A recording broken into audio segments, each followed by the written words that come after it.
بسم اللہ الرحمن الرحیم۔ اللہ کی خاطر جن لوگوں کے پاس پرانی گاڑیاں ہوتی ہے وہ اپنی گاڑی میں بیٹری وائر رکھتے ہیں تاکہ اگر بیٹری کمزور پڑ جائے تو وہ کسی سے مدد لے کر گاڑی سٹارٹ کر لے۔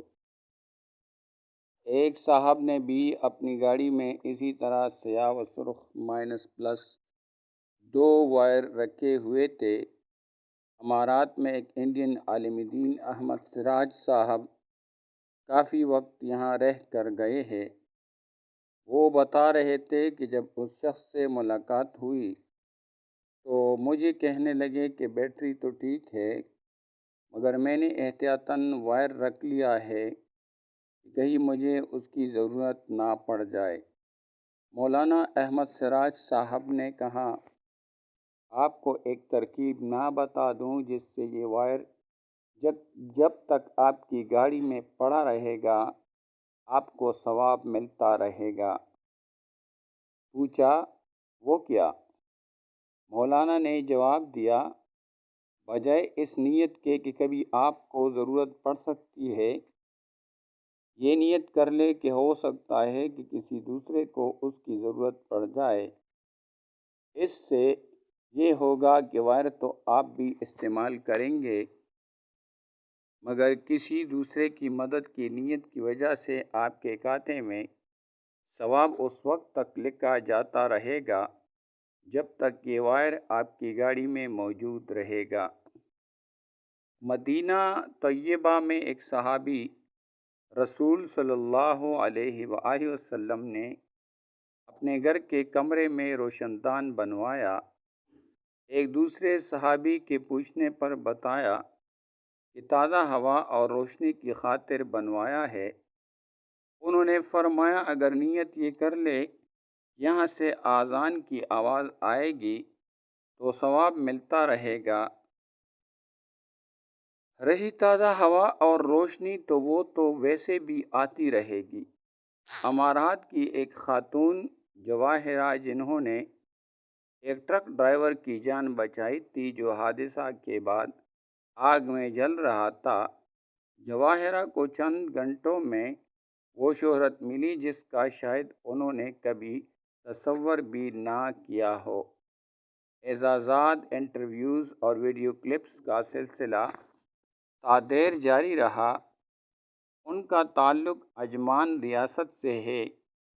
عجمان کے بادشاہ نے ان کو شرف ملاقات بھی بخشا۔ جواب میں جواہرہ نے کہا کہ انہوں نے یہ سب صرف انسانی ہمدردی کی بنیاد پر کیا۔ کیا ہی اچھا ہوتا کہ وہ کہتی کہ یہ سب میں نے اللہ کی رضا کے لیے کیا۔ انسانی ہمدردی والا مدعا تو اس سے بھی واضح ہو جاتا۔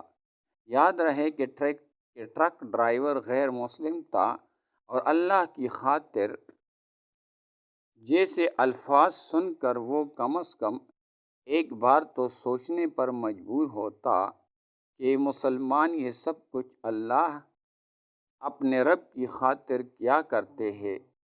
جو بات سمجھنے کی ہے وہ یہ ہے کہ ہم مسلمانوں سے بہت غیر محسوس انداز میں ہمارا رب چھین لیا گیا ہے، وہ رب جس کی بدولت ہم سب کچھ ہے مگر ہم اس کو کچھ بھی دیتے نہیں بلکہ شاید دنیا کے سامنے اس کا نام لینے وقت بھی شرماتے ہیں کہ کہیں لوگ ہمیں دقیانوس نہ سمجھ لے۔ کسی کھلاڑی، کسی فوجی، کسی مالدار، کسی آرٹسٹ، کسی سائنسدان، کسی مصور سے پوچھ کر دیکھ لے، اس کی زبان پر یہی الفاظ ہوں گے کہ جو کچھ کارنامہ اس نے سر انجام دیے اپنے وطن کے لیے، انسانیت کی خدمت کے لیے اور فلاں فلاں کے لیے دیا۔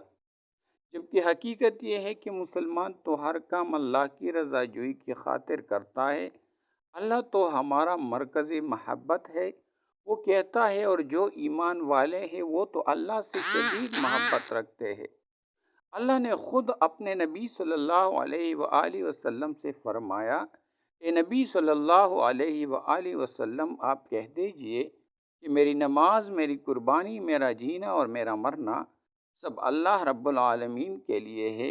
یہ حضور اکرم صلی اللہ علیہ وآلہ وسلم کی وہ تربیت ہے جس کی بنا پر ہم دیکھتے ہیں کہ اصحاب رسول کے جملے کچھ اس طرح کے ہوتے تھے: میں تم سے اللہ کی خاطر محبت کرتا ہوں، میں نے اسے اللہ کی خاطر معاف کیا، میں نے فلاں کی اللہ کی رضا کی خاطر مدد کی، میں صرف اللہ کے خوف کی وجہ سے فلاں کام سے باز آ گیا، وغیرہ وغیرہ۔